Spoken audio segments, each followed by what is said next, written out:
Much like its predecessor, the third-gen Fiesta Street is a slightly beefed-up version of the standard model. As a result, it sports all the improvements we saw on the regular 2017 Fiesta, including the new grille and swept-back headlamps that gave the hatchback a frowning appearance. Already sportier than the outgoing model, the new Fiesta gets even more aggressive with the Cint package, which adds a honeycomb mesh to the grille and black fog lamps surrounds to the bumper. Onto the sides, the Cint is pretty much identical to the regular model, save for the exclusive 18-inch wheels with a funky design and a grey finish. The same goes for the rear end, which gets only a slightly larger roof spoiler, a diffuser-like element with twin exhaust in the bumper and an Saint badge on the tailgate. Finally, Ford also added liquid blue, the same hue seen on the Focus RS, to the color palette.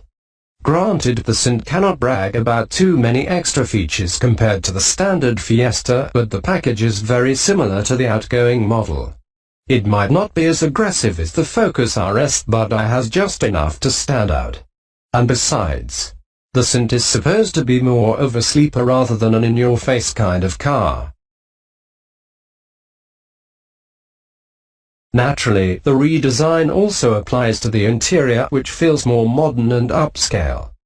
The dashboard was redesigned from scratch and the clean passenger side with the round AC vents was replaced by a fancier, squared-off outlet that extends toward the center stack for a fresh look. The center stack is also new, with the AC vents that used to flank the controls and infotainment screen now moved below toward the center console.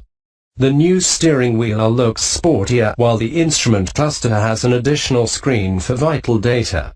A revised Ford Sync 3 entertainment enables the driver to control audio, navigation and connected smartphones using voice commands. The system is also compatible with Apple CarPlay and Android Auto and is supported by floating, tablet-inspired touchscreens up to 8 inches in size that can be operated using pinch and swipe gestures. Ford also offers a B&O Play sound system for a high-quality audio experience. In addition to all of the above, the Cint comes with Recaro seats, a flat-bottom steering wheel, and exclusive trim and upholstery. What's more, Ford promises a greater variety of interior trim and personalization options than ever before. Customers will be able to choose from a range of trim elements for the gear lever, steering wheel, door pulls and decorative dashboards pair, as well as select from distinctive styling packs. Unfortunately, extensive information about any of these has yet to be released. But even so, the new cabin is a significant departure from the previous model, and each and every new feature makes the Fiesta Street a much more attractive proposition. Most consider the Polo to be a bit more upscale than the Fiesta, but this isn't exactly true. Sure, Volkswagen's cabin feels solid and the fit and finish is good. But this isn't a noticeable difference when it comes to materials, as most elements are made from plastic just like the outgoing Fiesta. The styling is pretty old too, especially the cluttered center stack and the cheap-looking door panels. The equipment was similar to the previous Fiesta Street in standard form, with the GTI including a touchscreen infotainment system, DAB radio, Bluetooth and cruise control, but Ford's redesigned car comes with more than that now. Look for GTI-specific goodies such as the golf ball gear lever, red stitching, and a flat-bottom steering wheel, but be prepared to pay extra for satellite navigation and climate control. A really big news lurks under the hood, where the previous 1.6-LITER EcoBoost 4-cylinder was replaced by a 1.5-LITER EcoBoost 3-pot. The switch makes the Fiesta Street the first ever Ford performance model to use a 3-cylinder engine. However, it's not exactly surprising given that the most powerful Fiesta model uses a 1.0-LITER 3-banger. But despite using a smaller engine with less cylinders, the new Fiesta Street is just about as powerful as the outgoing model. The turbocharged unit cranks out 197 horsepower and 214 pound-feet of torque, which is identical to the previous limited edition ST200. There's no word whether the new engine has an overboost function, but if it does, expect output to jump to more than 210 horsepower. For reference, the ST200 was rated at 212 horses with overboost. As far as performance goes, Ford anticipates a 0 to 62 miles per hour acceleration of 6.7 seconds, making the new Fiesta Street as quick as the outgoing model. But while power and acceleration remained unchanged, the new Fiesta Street will be a lot more fun to drive thanks to its selectable drive modes. Also a premiere for the Fiesta, the drive modes enable engine, steering, and stability controls to be configured to normal, sport and track settings.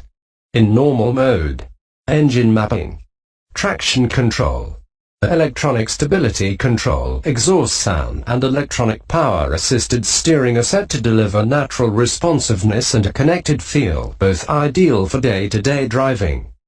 In sport mode, engine mapping and throttle pedal response are sharpened, while EPAS settings are adjusted to deliver more feedback and finer control for fast road driving. The active noise control valve intensifies the sporty exhaust note and engine noise within the cabin when truck mode is activated. All vehicle dynamics features are tuned for the fastest possible lap times, while traction control is disabled and ESC interventions are set to wide slip mode for spirited driving. As the name suggests, this is the setting to use if you want to put the Fiesta Street through its paces on any racetrack. The 1.5-liter EcoBoost also features a new combination of port fuel injection and direct fuel injection that helps deliver high power and responsiveness alongside reduced carbon dioxide emissions. Ford also speaks of increased fuel efficiency under lighter engine loads, but doesn't give actual figures. The all-aluminium engine also features an integrated exhaust manifold that improves efficiency by helping the engine reach optimal temperatures faster. It also delivers torque more rapidly by reducing the distance exhaust gases travel between cylinders and turbocharger. Additionally, the cylinder deactivation system, a first for a 3-cylinder engine, further reduces CO2 emissions. And yes, this means that at times the Fiesta Street uses only 2-cylinder to move about.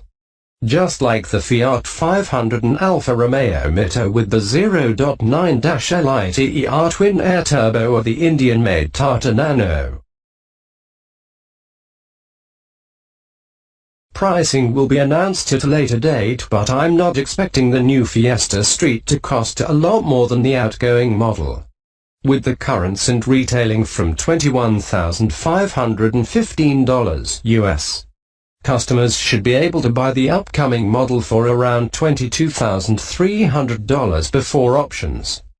Likewise, the hatchback should see a mild increase from £18,145 to around £19,000 in the United Kingdom. On the other hand, expect to pay more than before for a loaded model due to the numerous customizing options Ford will offer for the new Fiesta Street.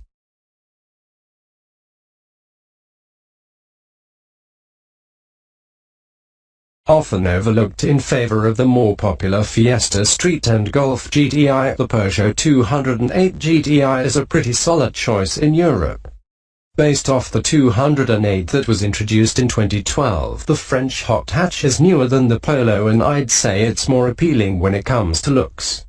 While not as funky as the new Fiesta Street, the large grille with chrome inserts, the extremely short engine hood, and the sculpted sides give it a sporty character that its competitors can't replicate.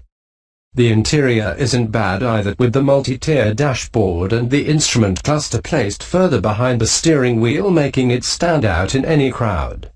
Drivetrain-wise, the 208 GTI is as potent as any proposition in this niche. Powered by a turbocharged 1.6-liter 4-cylinder engine, it comes with 197 horsepower and 203 pound-feet on tap. All told, it's as powerful as the Fiesta Street but falls behind by a small margin in the torque department. Pricing starts from £20,950 in the UK. And as you might have already guessed, you can't buy it in the US. I'll be honest here, I'm not a big fan of the Fiesta's new design, and I think that the synth package doesn't do all that much to turn the hatchback into a menacing presence. However, I think that the car has just the right degree of sportiness in its design, and the fact that its looks are actually on the sleeper side of things makes it a solid option for people who want the extra performance without an exterior that screams for attention. With the Polo GTI getting a bit old in the tooth, the new Fiesta Street has a clear advantage on the market, especially since the Peugeot 208 GTI doesn't matter much. But it remains to be seen what happens when the Toyota Yaris GRMN arrives in dealerships with a more powerful, supercharged engine.